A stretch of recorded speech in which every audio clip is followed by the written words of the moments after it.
นี่ไปแลเรื่องของมาตรการในการช่วยเหลือน้ำท่วมนะครับจากธนาคารอิสลามแห่งประเทศไทยกันบ้างนะครับโดยทางแบงก์เองก็พร้อมเป็นเสาหลักในการฟื้นฟูเศรษฐกิจหาดใหญ่แล้ววิกฤตน้ำท่วมได้ลงพื้นที่รวมเสวนาหาดใหญ่มุสลิมบิสเนสคอนเน็กนะครับชูมาตรการผักหนี้12เดือนและสิ้นเชื้อฟื้นฟูสูงสุด5 ล้านบาทหวังที่จะส่งต่อนักธุรกิจมุสลิมก้าวสู้ปี69ด้วยความเข้มแข็งครับกลุ่มนักธุรกิจมุสลิมหาดใหญ่รวมกับภาคีเครือข่ายกับจัดงานเสวนาหาดใหญ่มุสลิมบิสเนสคอนเน็กเพื่อระดมแนวคิดและแนวทางการเยียวยากลุ่มนักธุรกิจในพื้นที่อำเภอหาดใหญ่จังหวัดสงขลาและจังหวัดใกล้เคียง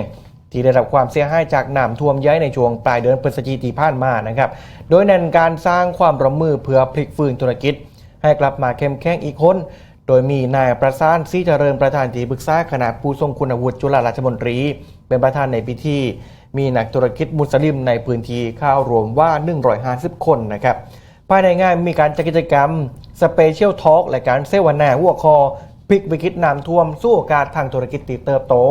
การสร้างโอกาสเติบโตทางธุรกิจด้วยการเงิน5 ล้านและการแลกเปลี่ยนความคิดเห็นหาดใหญ่ไปต่อพลิกวิกฤตสร้างโอกาสทางธุรกิจครับโอกาสนี้นะคะนายธีรายีโกผู้ช่วยกรรมการผู้จัดการธนาคารอิสลามแห่งประเทศไทยรั่วแบงก์ค่ะได้รวมแสดงวิสัยทัศน์และย้ำถึงบทบาทของธนาคารในการเป็นกลไกหลักเพื่อ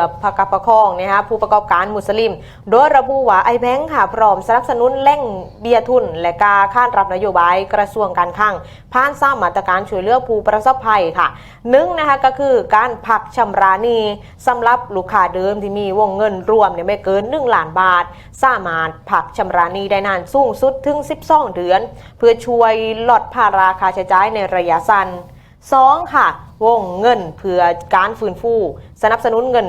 ทุนนะคะเพิ่มเติมเพื่อซ่อมแซมหรือปรับปรุงกิจการรายละไม่เกิน100,000 บาทและก็3ค่ะสิ้นเชื่อไม้เพื่ออนาคตเปิดโอกาสให้เขาถึงแหล่งเบี้ยทุนไม้ค่ะโดยลูกค้าบุคคลวงเงินสูงสุด1 ล้านบาทและก็ลูกค้าธุรกิจวงเงินสูงสุด5 ล้านบาทค่ะตามหลักเกณฑ์ที่ธนาคารกำหนดนะคะนอกจากนี้ค่ะแบงก์ก็ยังได้ตั้งบูธให้คำปรึกษาทางการเงินแบบครบวงจรเนี่ยเพื่อให้ผู้ประกอบการที่ได้รับผลกระทบสามารถที่จะเข้าถึงข้อมูลและก็ยืนความจำนงรับความช่วยเหลือได้ทันทีค่ะ